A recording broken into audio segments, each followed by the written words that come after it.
Access to affordable credit helps me pay my employees, but I don't really need it. Inflation is killing me. But who cares? Big retailers are making record profits. That's why we support the Durbin Marshall credit card bill. See? Banks and credit unions help small businesses make payroll. This bill would cut the vital resources they need. While increasing megastore profits. They deserve it, don't they? Tell Congress, stop the Durbin Marshall money grab for corporate megastores. Paid for by the Electronic Payments Coalition. This is episode number 355 of the Homeowners Show. Whether you're DIY or looking to hire, we're here to help you find the best information and options for you and your home. My name is Kevin Hackett, and here with me is Craig Williams. Hello, and welcome to Homeowners Show. We are so glad that you could join us for another live episode here in the studio. How you doing, Kev? I'm doing pretty good, and it is very live. It's very live. Very live. Look, this is the second week that we've been using new camera. Third week? Second week. Second week, new cameras, new equipment, all this kind of cool stuff. We actually now have mounted cameras, which we've never had before. We're stepping it up. Yeah, stepping up our game. However, we're trying to figure all this out still. It's not perfect. New tech is not always, it sounds fun. Yeah. Until you start plugging things in and realizing, I don't know how to work this thing. Yeah. Well, that's just kind of our MO. Yeah. We started this show, literally, I remember sitting at Deacon Baldy's, and we're sitting here saying, all right, let's do this. And we came up with a number of topics, and you're like, all right, you want to record an episode on Monday? And I was like, what? And you're like, yeah, Monday. I think this was Thursday. Yeah. And I was like, you mean, what about the stuff? And you're like, what stuff? And I was like, I don't know. I feel like there's stuff. And you're like, all right, let's just do it. Let's just do it. That's what's happening right now. Not much changes. With just a dash more wisdom than we had when we started. That's true. And look, the new equipment is way better. Yeah. I mean, our cameras, everybody can tell our cameras are better. Yep, they're a lot better.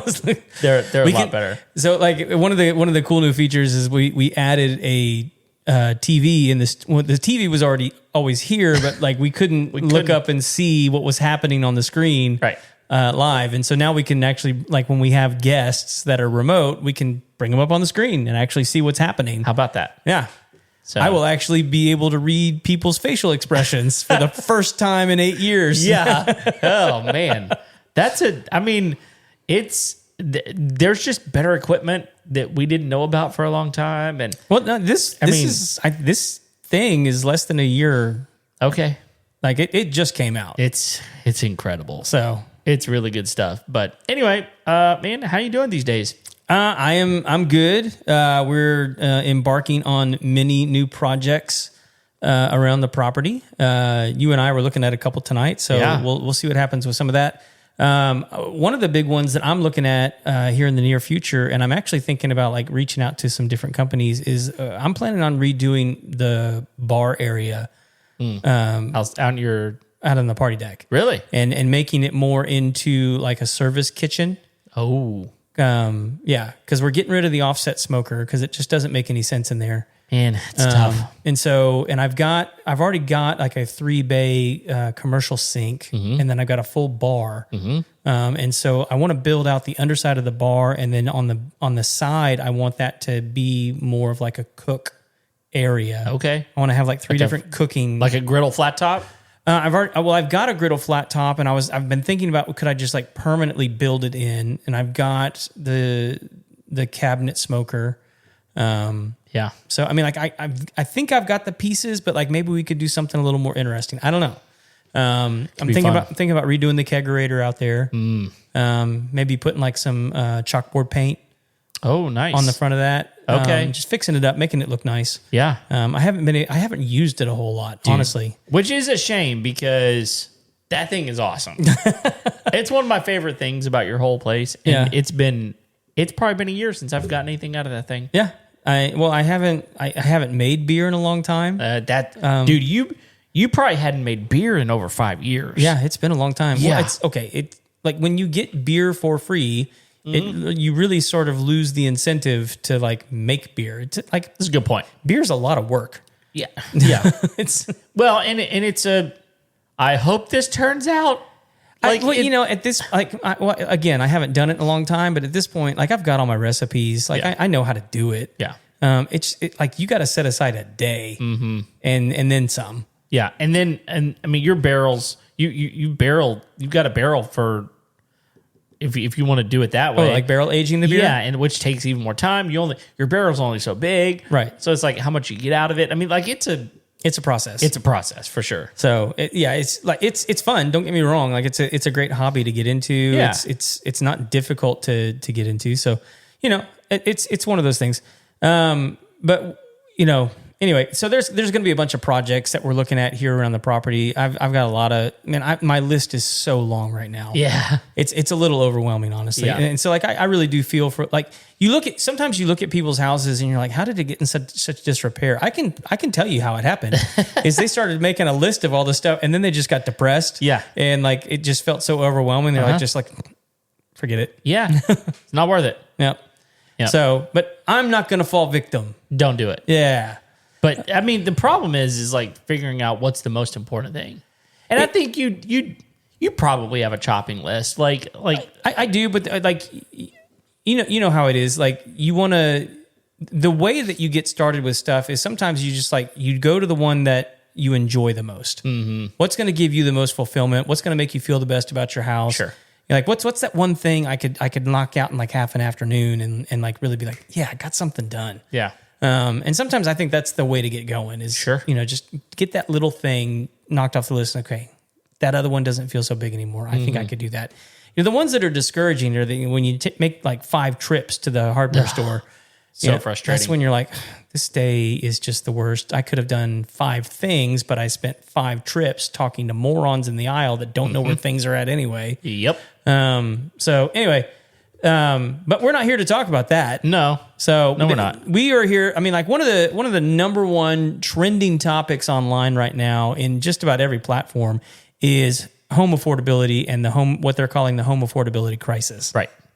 And what we're seeing right now is a surge in the number of properties listed just about everywhere. There's not anywhere where there's like what's the word I'm looking for? I don't know. Where there's a lack of homes available. Oh, yeah. I don't know what the word for that is, but anyway, there's not a lack of homes available. There's plenty of people trying to sell homes right now. Sure. And we're fixing to move into what is generally understood to be the highest volume moving season of the year, which is the beginning of summer. Yeah. Because, parents, particularly parents with kids, they want to hit the beginning of the summer, get moved into whatever new city so they can figure out school, so they can figure out who their friends are, they can figure out where they're going to church, they can figure out all that kind of stuff. And so it's just easier to do that in the summer. And so you've got a little bit of a gap, a little bit of a pad to kind of go, okay, what's my new community going to look like? Mm-hmm. So that's going to be happening soon. But the problem is no one's wanting to buy homes. There's a number of reasons behind that. But you're right. It's kind of in this weird place of like we've got inventory, and I mean, there's a house like 3 doors down from mine. It's been on the market for months. Yeah, like 3 or 4 months, and it's a nice place. So I think that you're right. There's an interesting time happening because it's a popular time to move. It's a popular time to relocate and go, look, I want a different school district, or I just want this, I want to upgrade my home or maybe downgrade, whatever. And so we're in the kind of a weird lull of like, okay, best time to move or favorite time to move, I should say. Yeah. But we've got some mitigating factors that make people go, yeah, I'm not going to do that. Yeah.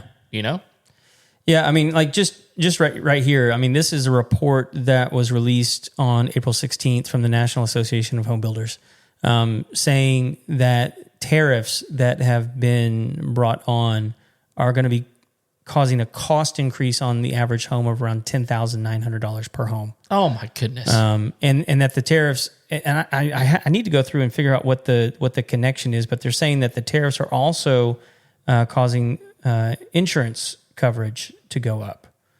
Really? Yeah. And well, I mean, like that, what that could, I imagine what they're saying is because the cost of the home is going up, the valuation of the home has to go up, therefore the coverage has to go up. Yeah. In order, the replacement cost value. Oh, we're not going to get too much into insurance tonight because I promised A. Duddle that he could come in and just like rake the insurance industry. So if you're listening to Ryan, we're not going to go too deep. I'm not going to steal your thunder. But like they're saying that tariffs are going to cause an increase in home insurance. Okay. So Ryan, you're coming in. Don't worry about it. Yeah. But we have other things too, man. I mean, it's so. Well, okay, the insurance portion of this I think is important, and so I just want to talk about the numbers. And so this is a report that came out on the 15th, and this is Axios Dallas, and they really focus. This is a report from the Dallas Fed. Okay, and what it says is that the average U.S. home insurance premium has increased by 57%, or close to $800 from 2019 to 2024. All right. And by comparison, Texas homeowners insurance premiums increased 73%. So 57% nationwide from 2019 to 2024.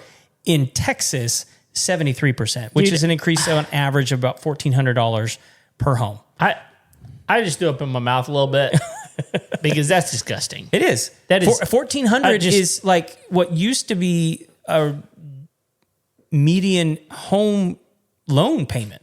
Sure. And not only that, I mean, goodness gracious, a lot of times homeowners insurance was around that much a year. Yeah. For a certain type of like size of home. Yeah. And now like that's the amount it's going up. Mm-hmm. Like it just or has already gone. And not only that, and again, we're not going to steal Ryan's thunder too much, but like they're taking away things that they'll pay for. Right. And so it's like, so I'm like, okay, let me get this straight. My premium goes up and you are taking away things from that. Mm-hmm. I mean, even little things like for years and years and years, most people's deductible, 1%. Right. And what is it now? Most of the time? 10. No, 10, it's 2. 2 on the deductible? On the deductible. Okay. But that's a 100% increase. Sure. From 1%. So put it this way. Let's say your deductible is, I mean, it's based on your home value, right? So let's say a replacement cost. So let's say it's $3,000 because it's $300,000. Let's say that's what it is. Well, it doubles. It goes up to $6,000. So you're already like getting like you're having to pay more to get something fixed if it happens. Right. And then you're going, I'm probably not going to cover that. I'm not going to cover this. I'm not going to cover that. No, by the way, your premium is going to double. Like the math doesn't math. No, and I think that's what most people are frustrated about is that, you know, you're seeing the price go up, but like the actual value of what you're paying for is going down. Yeah. Across, at least specifically here in Texas. Right. I mean, it's, you know. Yeah. Yeah, exactly. I mean, it affects, I think this is a number one thing. Like most of the time your insurance will go up if they have to make it go up. Mm-hmm. I got a call not too long ago. I think it was like a year and a half, 2 years ago. And I was told, look, sorry, your homeowner's insurance is going up. And it had to do with exactly what you were talking about. The valuation on the home went up. The replacement cost has to go up too. So all of that had to happen. But the problem is when you move, their ability to change your coverage cost is way easier on the like it's like it's another mitigating factor of okay, now I've got a certain mortgage price with certain interest price that I've got to be concerned about. Right. Now I've got insurance that I've got to worry about. And so once you start factoring like one more exponential in the determination of how I'm going to choose to buy a home, one more is like, it's like what you're talking about. It's like, I got too much stuff to do around here. Oh, let's add another thing to it. Guess what happens? Drop the ball. Because I'm like, I don't want to deal with it. You know? Yeah. It's where people are. Yeah. And like when you hear people say like, I don't feel like I can afford a home, I think, and I've said this because I do believe that home ownership is still within reach of the average American. I think most people are just believing that they need more home than what they actually need. Sure. But like all those factors lead you away from the house that you want because they're not stupid. They can recognize that like, most people used to be able to look at the price of the home and go, I can afford that. Sure. Now, all the rest of the stuff that comes with it, like you have to calculate that. And it's not like you didn't have to calculate it before. It wasn't such a major additional cost to the home. Right. Yeah, because like, okay, let's put it this way. When I was first buying a home, I went on the internet and I went pull up a mortgage calculator. And I could put in the cost of the house, how much money I want to put down, what the interest rate is. It spits out a number, right? Pretty simple. You can still do that today. However, now you got to factor in all the other things. And you got to factor in your insurance cost. You got to factor in, okay, what is my mortgage insurance going to be? What is this going to be? What is that going to be? And all of a sudden, it's like, it's overwhelming. And I don't even know where to begin anymore, So the rising cost of all of these things, and now you're saying that even little things, like the likelihood of you walking into a home and you going, you know what? It's exactly what I was looking for. I don't want to change anything. I don't want to change the faucets. I don't want to change the door hinges or the handles or like the tile on the floor. I don't want to change the curtains on the wall. I don't want to change any of this. Like pretty slim. Sure. Most of the time you're going to want to change something. And now you're saying, oh, by the way, Kevin, the tariffs are going to make that almost impossible to purchase. Yeah. I mean, it's not just the cost of buying the house. It's the cost of living in the house, Yes. So, I mean, and as we're talking about that, I'm looking at, say you buy a used home. Okay. Like not a new home, because typically when you buy a new home, a lot of time you're going to get new appliances in that home. Most of the time.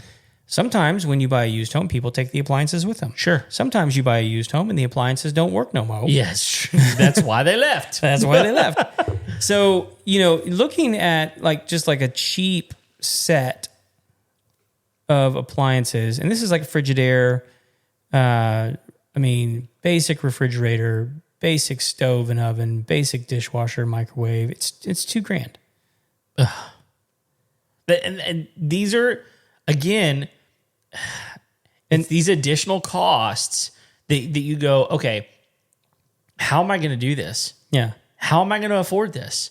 And then what happens if you do what I did, which was a major miss, in my opinion. I love the person that took my, wrote my mortgage to begin with.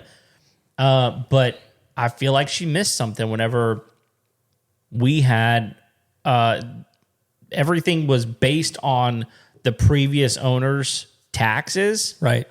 Well, guess what? She had an over 65 exemption on the house for years. And so her her taxes, like land taxes, right? For just owning a piece of real estate here in Texas, they were pretty low. Yeah. Well, guess what? Came back the next year and it's like, you don't qualify for that. So they took it away, which is what they should have done. Yeah. I don't qualify for it. Yeah. But my taxes went up. So they just probably didn't just go up. No. They got jacked. No, they got jacked. Because, really, and guess what they had to do, though? They had to not only pay for the additional in taxes, which was to the tune of about $400 a month, by the way. They had to backfill the last year. So it You had doubled. double dipped. It doubled. Yeah. No, it went down after a year. It kind of felt like a raise, but that's where they get you. Yeah. That's where they get you. Yeah. So it's frustrating. Well, then all the other things that they tell you to do to reduce the cost of owning the home, like, do as much energy efficiency upgrades as you can. Sure. Energy efficiency upgrades are expensive. Yeah. It's like eating organic food. Yes. Like it's really good for you. Right. But who can afford it? Yeah. Like you need to put a smart thermostat in so it knows when you're home and it knows when you're not. Well, that's going to be $400. Right. You need to, instead of traditional insulation, you need to put in spray foam. Well, that's going to be 5 times to 10 times as much as the regular insulation. It's good stuff. It is. But it's expensive to install. Yep. Energy efficient appliances, changing out all the light bulbs. I mean, like all the things that you have to, that costs money. It does. And so the typical homeowner might look at that and just, I'll just live in the dark. Yeah. Right. I mean, really. Yeah. And I think people are getting stuck in those situations. And not only that, most people have a memory of lower interest rates than what they are right now. Oh yeah. And so they're like, well, it could have been this, but now it's 6.5%.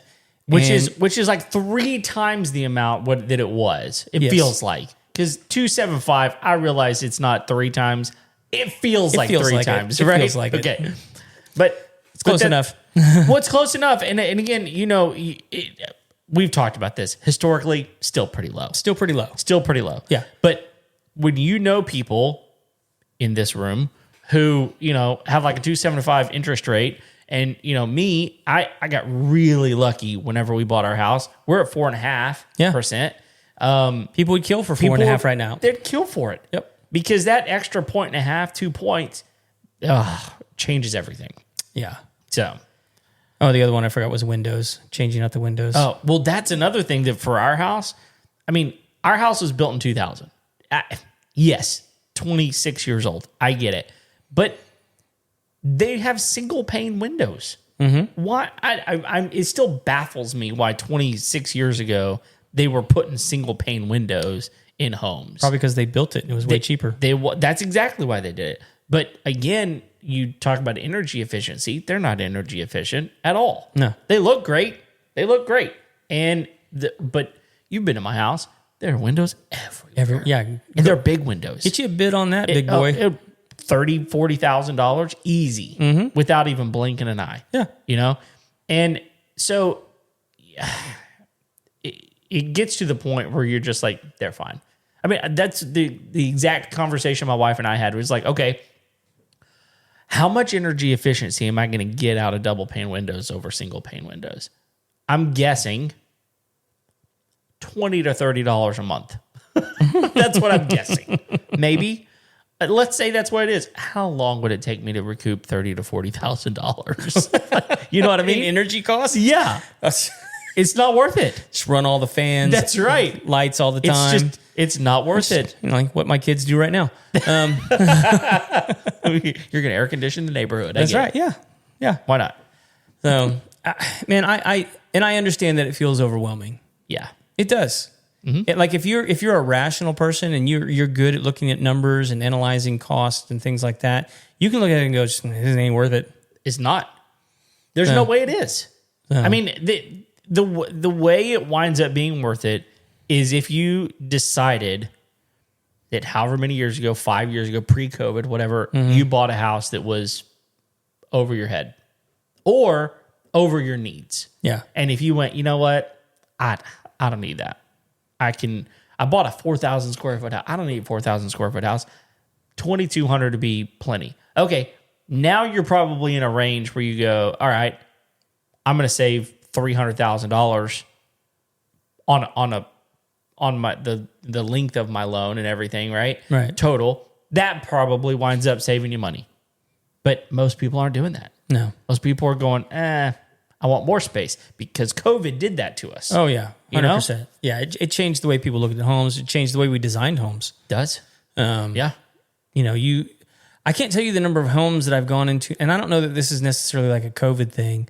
And I actually think it's a smart design, but the way they're building homes, if the master bedroom is on the ground floor, if it has a walk-in closet, it almost necessarily has a back door out of the closet going into the laundry room. Yeah.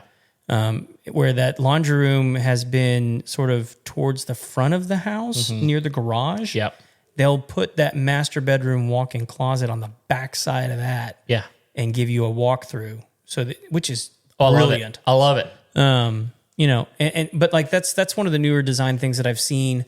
I don't know that that's necessarily like a COVID thing, but it's something that I've seen within the last 4 or 5 years. I call that energy efficiency. I'm not having it's my energy, and I'm not having to expend. Ain't having to go round. That's right. Well, I mean, it's like one of those deals where it's like we looked at some houses whenever we moved here, and it's like 2-story homes. Lots of Houston loves 2-story homes. Mm-hmm. They're everywhere. Houston also loves 3-story homes. They do. They really do, especially like the down Heights, in Houston. Montrose, all that for where sure. they're just tearing down old, beautiful homes, and they're just putting like 3 houses where one house used to be. And they're just going up 3 or 4 stories. That's the only place they can go. But what they're doing in some of those is they're putting a laundry room on the second floor. Yeah. And the first floor. Mm-hmm. So it's like, now you got to buy 4 appliances where you only had to buy 2. So, I mean, but it is energy efficient for the person not having to walk up and down stairs trying to do laundry. Which I've never, look, somehow in my life, I have never lived in a 2-story home, ever. We've always been in a 1-story home, which is great. So I don't even know the problem that is. I don't have a problem with stairs. Yeah. I mean, I kind of don't have to because I have to go up 2 flights of stairs to get to my kitchen. Yes, you do. Well, one and a half. 1.5. Let's be honest. Okay. Fair enough. Feels like 2. Well, by the time you come up and down, that's 1 flight. So it's really 2. It feels like 2, though. Yeah, you ain't going up there to hang out. It's just for the food. Just for the food. Yep. Yeah, for sure. Yeah, I'm clearly struggling in that area. You figured it out. Yeah, that's right. I know how to get my calories. That's Thank you very much. That's right. So I will say in all of this, the silver lining, I think, is the glut of houses on the market. It's going to create a buyer's market, if not already. It's already shifting, I would say. If it's not already there, it is shifting. And what I would encourage people to do, if you are a buyer right now, when you see something that you're interested in, make a ridiculous offer. Why not? I mean, because interest rates, I don't think are coming down. But you can only do yourself a favor by making a ridiculous offer. 1, you're going to be paying less for the house. 2, it could potentially lower your insurance rates, although Ryan will have to fill us in on that one. Yeah. It could potentially lower your taxes. Yeah. Because that's all based off of the value of the home. The value of the home is based off what it sold for. And which I don't think, I don't understand why people didn't realize that during the whole COVID thing was like, houses were going for such a ridiculous price and people were willing to pay them. Yep. But you have people when you had people coming from states that do taxes differently. Yeah. Right? Yeah. Whereas, there's no income tax. What do we got here? Ryan says he knows someone who knows a guy who can insure him. He put a shameless plug out for himself. Yes, you do have to pay for that. You do. Yeah. So you owe us money now. It's only $5,000 right. It's second. worth it. It's Yeah. No, but when you have people coming from states that have income tax to a state like Texas where there is no income tax, right, it's going to drastically affect the way that your property is taxed. Yeah. And some people just aren't ready for that. I remember you talking about that when you came from Arkansas, because Arkansas is an income tax state. It is. Yeah. And so things like, tax on cars. Yep. Tax.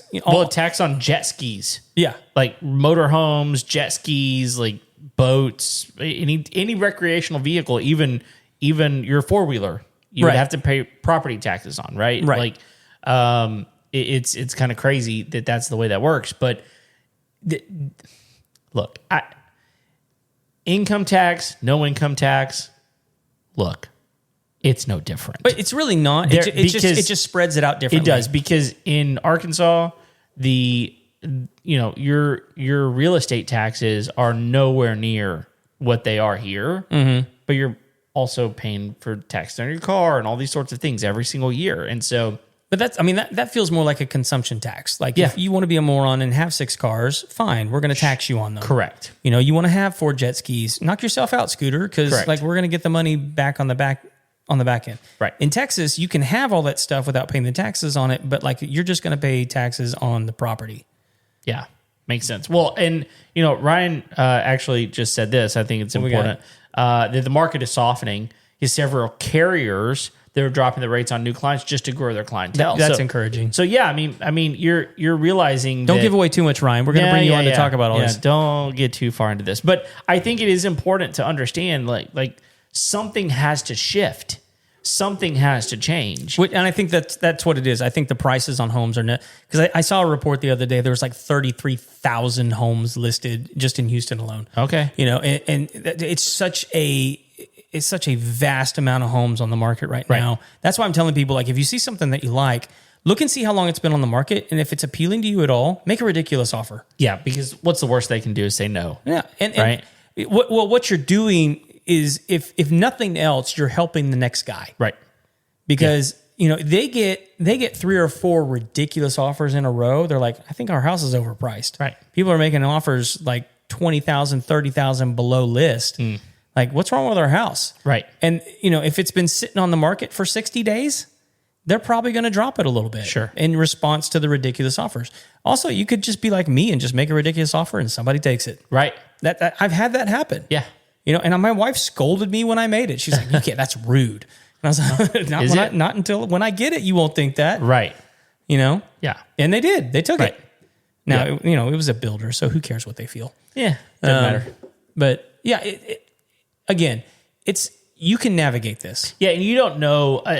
To your point, you don't know what situation they're in. No, I mean they may be in such hot water with the bank. They're having to get out from under something. A loss is better than a foreclosure. It is, and you also don't know like how long they've lived there. Well, you do. I mean, you'll find that out. But like you especially if you see someone who's been in a home for like 10, 15, 20 years, and they're selling, they may not be upside down on anything by taking a massive loss on the house. Yeah, they may just need to get out, and maybe they're moving in with someone else. Who knows? Yeah, you don't know the situation.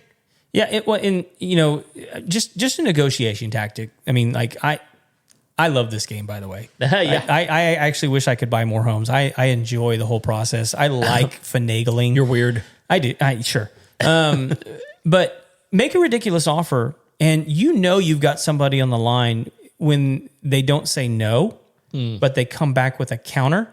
Right. It's like, okay, that was intriguing enough. Yeah. That they think that their counter offer will be reasonable. Right. Sometimes if the counter offer is within your budget, accept it. Sure. And then get it inspected. Right. Because a good inspector is probably going to find something. Right. And if you don't, and I'm not saying to be sneaky or weird, but like get in there and see if it's actually something you want to deal with. If the stuff that needs fixing, do you want to fix it?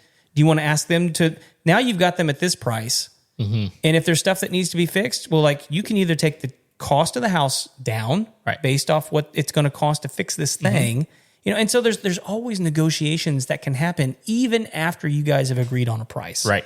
That's not set in stone. No, you've got time. You've got that time to back out. Yeah. Also, I mean, you might lose a little bit of money of your earnest money. You might lose some of that. Sure. But you also have a time to get that back too. So and look, this is one reason to get a really good real estate agent. Yes. Because, and look, there's nothing wrong with going with a younger real estate agent. What I mean by younger is not necessarily age. I just mean in the amount of time they've had their license. Yeah. When you go with a more tenured real estate agent, they tend to just know some of those things. So, really interviewing your real estate agent and asking like, hey, what all do you know? And here's the thing that I've heard a lot is like, they'll go, oh, well, I'm newer, but my brokerage has been around a long time and they can help. That may be true. Yeah. It may be true. So It's not necessarily that you shouldn't go with a younger person. Just do your research. Yeah, most young guys aren't out there on their own anyway. No. They're usually they can't sitting. Be. Well, yeah, they're sitting underneath someone typically who's pretty seasoned. Right. And so exactly. Yeah. So give them their opportunity. Yeah. Yeah. I mean, you can't be a real estate agent without being under a brokerage in Texas. Right. So now, what you find from time to time is someone who has started their own brokerage and is working their own system. Yep. So again, you kind of got to work that out a little bit. But I think that what we're seeing here is, again, going back to the beginning of our topic, the idea that Ryan says that's true for many industries. So I think that the idea is that as we move into the summer, I think two things are going to happen. One, more people are motivated to buy, but that increases whenever you're selling a home. You're wanting to buy also, right? So it's like this pendulum a little bit of they want to sell, you're trying to buy so that they can buy also. Like, I think that now's a good time to come in and go, look, find a place that you like, go in with the price you can afford. Yeah. Have the number in your head. Have the number in your head. You got to get a pre-approval letter anyway. Walk in and go, look, I mean, that may be your bargaining chip right there. You may walk in and go, look, this is a $600,000 home. I can only pay $450 for it. That's all I'm approved for. That's what I got. That's what I got. Yeah. You want to take $450? And they may tell you to go butt a stump, but they may go, what about $475? And you're like, could I swing it? Could I swing it? Yeah. Do I have any leverage somewhere else that I could pull from that we hadn't pulled from yet? Although I don't encourage this strategy. Like, I but you're going to tell us. Well, no, I mean, I just don't encourage people to buy above what they feel like they can afford. Agreed. Buy below. If you can't, yeah, for sure. I mean, as much below as you can. Yeah, for sure. For what you need. I mean, shoot, if you are a married couple, buy a 2-bedroom, 1-bath. Right. And live your life happy. Yep. With the extra money you stick in the bank until you need something otherwise. Right. Yeah. Smart. Don't be house poor. No, we've talked about this a lot, and you can read books upon books upon books. If you're going to be poor somewhere, don't be house poor. No. There's just no reason. There's so many other options than being house poor. Yeah. And I mean, goodness, if you're going to be house poor, do it in a way that you can make money off of it. Buy a duplex. Something like that. You know what I mean? Yeah, because, house poor is choosing to be poor for the next 30 years for most people. Right. And if you make it that far, and most people don't, because they're going to sell, now they're upside down, or now they can't, they didn't actually make any money off of it because of this, that, or the other. And it's pull that one up because he... Okay. Yeah. That's the problem. 100% true. Yeah. 100% true. Yeah. Most people don't even have a budget. No. Yeah. No. And not only do they not have a budget, they don't we talked about this. They don't even know where their money's going. Nope. They have so many stupid subscriptions. Yes. They have. Money is just running out the door, and they have no idea which direction it's going. Right. I mean, have you seen that? What is that? There's a commercial that there's people walking around and going, "Hey, pull it up right now." And how many subscriptions do you think you have? And people are like, I don't know, 5. I think we talked about this last time. It's Rocket Money. Rocket Money. Yeah. They pull it. It's like, you have 27 subscriptions, and they're like, what? Yeah, it's a brilliant ad campaign. It is, and the reason it's a good ad campaign is because it resonates with people. Because the average American has zero idea how many subscriptions they have. Correct. I mean, I say that I probably couldn't tell you the number that I have, right. But I feel like I'm a little bit different, and I have a lot of stuff for our business. I have a lot of stuff personally. Right. I have a lot of stuff for the podcast. Right. It's not that I don't know how much money's going out. I know how much money's going out the door. I couldn't tell you what the subscriptions all are for. I know that they're all pulling levers for me, right, and doing things, right. And there's a lot of ways to leverage that kind of stuff. For example, asking yourself the question, you've got a subscription to Netflix. Great. How often are you watching it? Yeah. Like realistically, like how often are you watching it? Are you watching it every day? Are you watching it 3 times a week? Because there's another lever you can pull that a lot of people don't think about. And it's like switch phone carriers that offers free Netflix. If you really have to have it. Right. But you don't. You don't. But you don't need it. No, you don't. But that's kind of my point, right? It's like, think about it another way. I mean, because this is what they want you to do. Set it and forget it. You know? I mean, like there are 2 streaming services that I get for free. Okay. Because of my cell phone. Yep. And because of Amazon. There you go. I get Amazon Prime. Well, I take that back. I get 3 for free. Okay. So because I have Amazon Prime, I pay for like their whatever package so that we get next day and all that fun stuff. Right. That's a normal. Everybody in the world has that. It feels like. I know, but like, but it's something that people probably don't think about. No, but there's additional things that come with that subscription. Most people just buy it because they want the Prime delivery and all that kind of stuff. Correct. But you also get Prime Video. Yes, you do. You also get Paramount. You also get unlimited photo storage. Most people don't know that. No, most people don't. And so like there's a lot of things that come with that subscription. Well, with my cell phone subscription, I get HBO for free. Okay. Do I need more than 2? Probably not. No. Do I have more than 2? I do. Of course. I can afford it though. Yeah. I can. Right. I also have 3 subscriptions to AI. Oh yeah. There's that.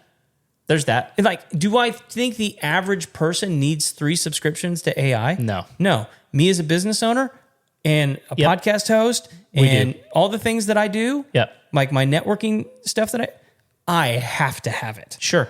It's vital. It's like having 3 additional employees is what it is. For sure. If you use it right. Most people don't use it right. They use it as a search engine. Right. I'm using it to complete tasks and automations. Yeah, right. And so like, can you have a lot of subscriptions and be, financially secure? Yeah. Of course. But like the average person isn't. Right. Yeah. We just know that. Right. And so like most people are just getting, and so what I'm saying is it's sort of like dieting. What people have found to be successful in dieting, and I'm just talking about food consumption. I'm not talking about exercise. Sure. But like when you start dealing with like a food problem, you reduce it down to the basic essence of what you have to have on a daily basis. And that never includes fast food. Nope. It never includes ice cream and candy and cake and all that kind of crap. It's like I need meat and I need vegetables and I probably need a little bit of fruit. And water. That's it. Like if most people would do that, not only would they be more healthy, but they would be a little bit more financially better off. Yeah, that's so true.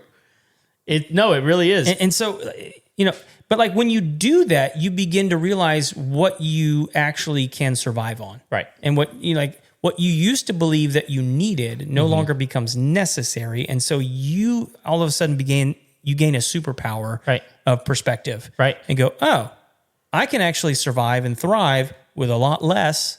Sure. And be healthier and have more money.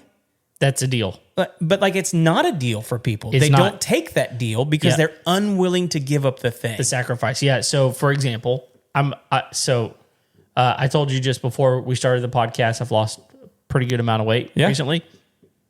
And people will think I'm crazy. But just starting as of today, I hit 3 weeks that I've been dieting.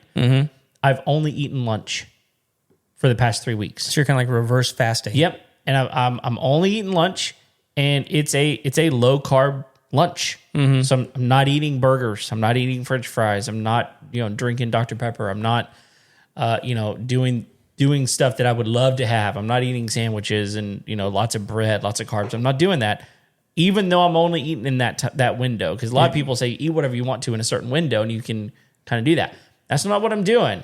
I'm eating 1 meal a day, and it's low carb. And a lot of people would say, "You're crazy. I can never. How are you doing that?" And I'm like, I'm just doing it. Yeah, and it's fine. And you know what I'm doing? I'm losing weight. I'm sleeping a lot better, and I've got more energy throughout the day.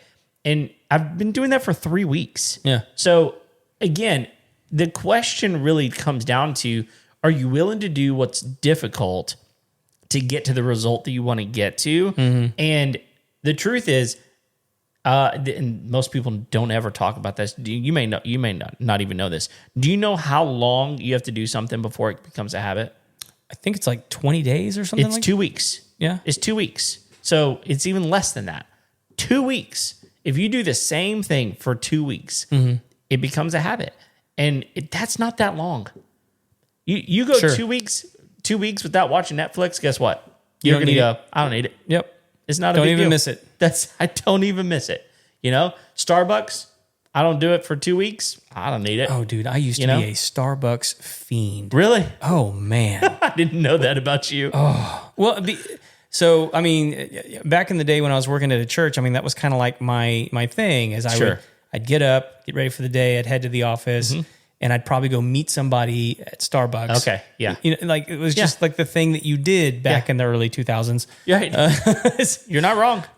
It's where you met people. It's where you went for meetings, all that kind of stuff, dude. And I could put away some Starbucks, and man, did they get a lot of my money. Oh, yeah. I mean, even then it was expensive. Sure. But, but I would get like the big one. The Venti. Oh, yeah. It's one of my favorite. Back when they actually, I mean, like, okay. Okay. Two things can be true. The amount of choices that they have at Starbucks, I hate going to Starbucks now. Yeah. The amount of choices that they have there, like as flavors and interesting, there's not enough. Yeah. They used to have way more. Oh, they did. They used to have way more choices. You're not wrong. They did. They don't have that anymore. Yeah.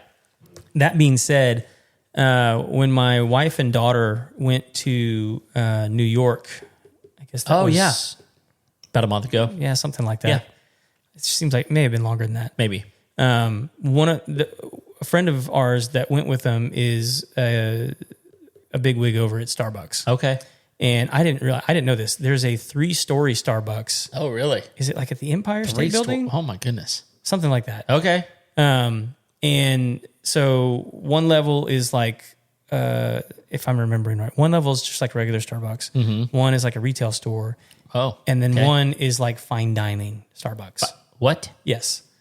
So like you have a waiter. There's a menu with like not like the crap that they serve you, like, but like there's actually like banana bread, prepared dishes. What? Yes. Okay. And they said it was incredible. Really? It's called Starbucks Select. Okay. And so they brought me back a 2-pound bag of whole bean bourbon barrel aged coffee beans. Ooh. I actually had a cup this afternoon when I got home from work. And it was the first time I'd made it. Okay. And I was just like, oh, this is so good. This is so, and I think it was like $30. Oh, for goodness gracious. For a pound or whatever. Oh my goodness. Yeah.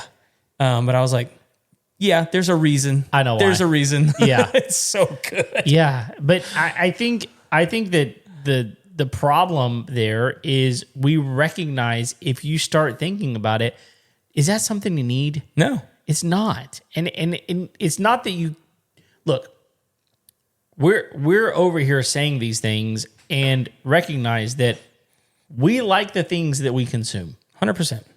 Both of us are foodie type of people. We enjoy going and eating nice food. That's who we are. That being said, can I do it cheaper? Yes. So I'll tell you recently, just with the cost of everything going up, gas is out of control. I had a friend from California recently posted gas. It was $5.99 for gas. Oh, gosh. Yeah. And we here in Texas are complaining because it's almost $4. So that goes up. Well, guess what? That means that the price of food goes up because they got to transport that. Yeah. Everything that gets transported. It trickles down. Everything trickles down from energy. That's exactly right. Yeah. So, everything is going up. And so, my son, he's so funny, man. We were coming back from baseball tournament the other day, and it was one of those deals. We had two games in one day, and so we'd taken some snacks and those sorts of things. But after the game, it was like an hour home. It's like we got to stop and get some food. So we stopped at Cane's, and he goes, "I'm really sorry. I know you're having to pay for baseball and now we're paying to go out to eat. And we looked at him and we're like, look, you realize we don't really go out to eat throughout the rest of the week. Like this is, we plan on this. This is when we're going out to eat. And he was like, oh, yeah, I guess we used to eat out sometimes during the week. And I was like, yeah, we shifted. Like we didn't just add another day that we go out to eat. We took that away in order to be able to afford things because it's just so expensive. Yeah. And so Ryan's point is so well taken. Most people don't have a budget. They don't have a clue where their money goes. No. And at the end of the month, you're going, there's no money. Right. There's more month than there is money. Yeah. And what am I supposed to do? Well, you put it on a credit card. Well, this is why Ramsey's program is so powerful for a lot of people, because like when you finally reach when you hit rock bottom is when Dave Ramsey comes into play, and he's like, look, put it into envelopes. Yep. And when the envelope's empty, you're done. You're done. You can't do it anymore. It's because it's a powerful way for people to look at their budget and go, oh, that's where it went. That's it. And like when there's something psychological that happens when you're pulling cash out rather than swiping a card. Right. The card is ethereal. It is. The cash is real. Yep. And so there's something in your brain that goes, I don't need that. And it puts it right back in the envelope, and says, no, maybe next time. Maybe next time. So, yeah. But like all this is just, it's difficult lessons, and sometimes you got to learn them the hard way. Yeah.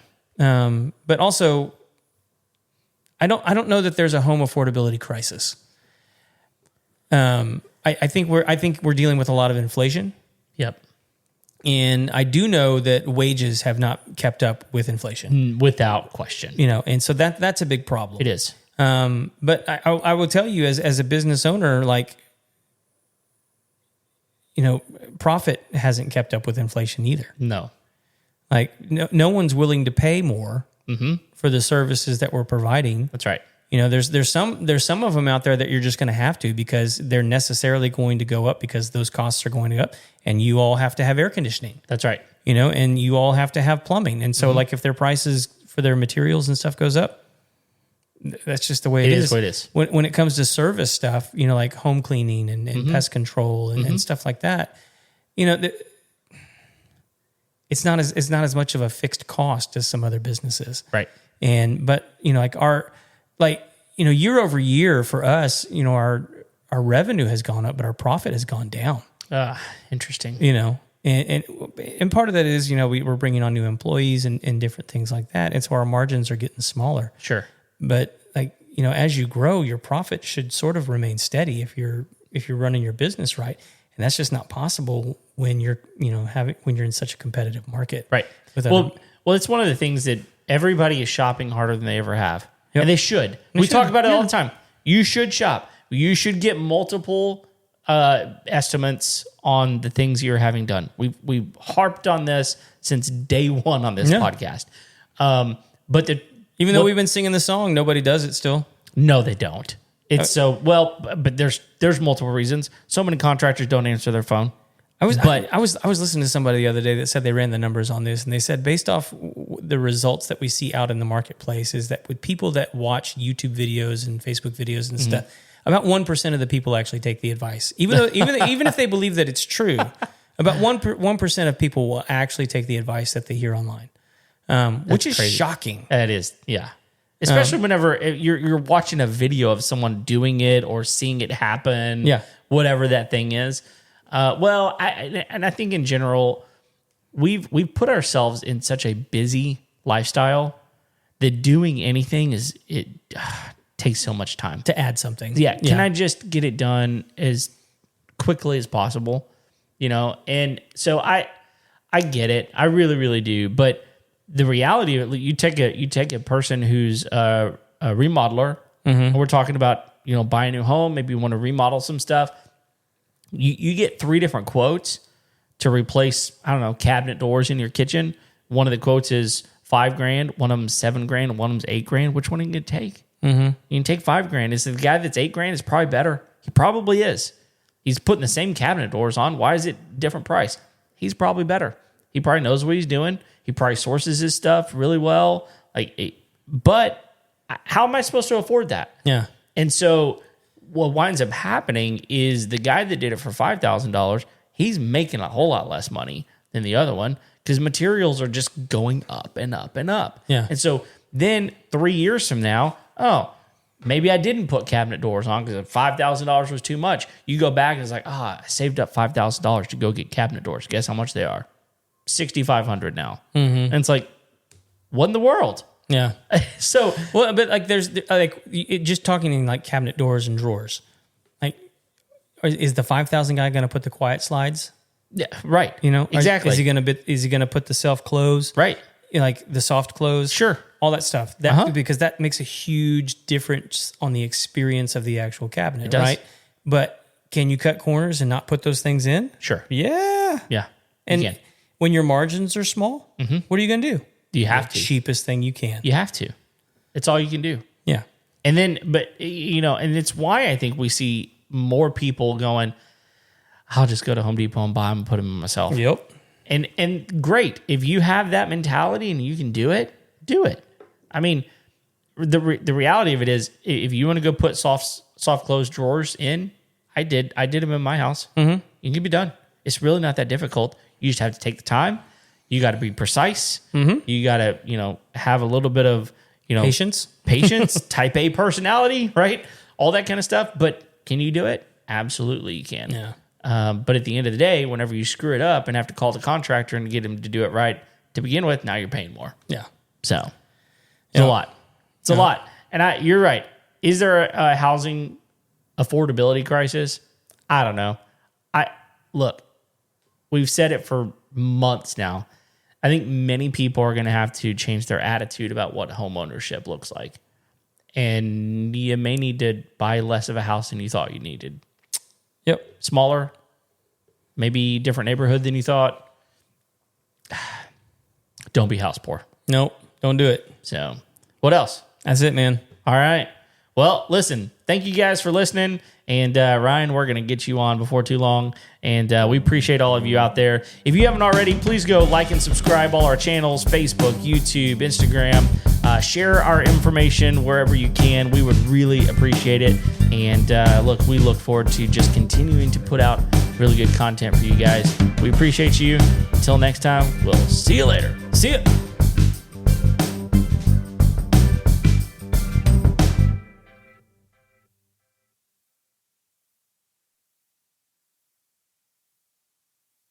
Access to affordable credit helps me pay my employees, but I don't really need it.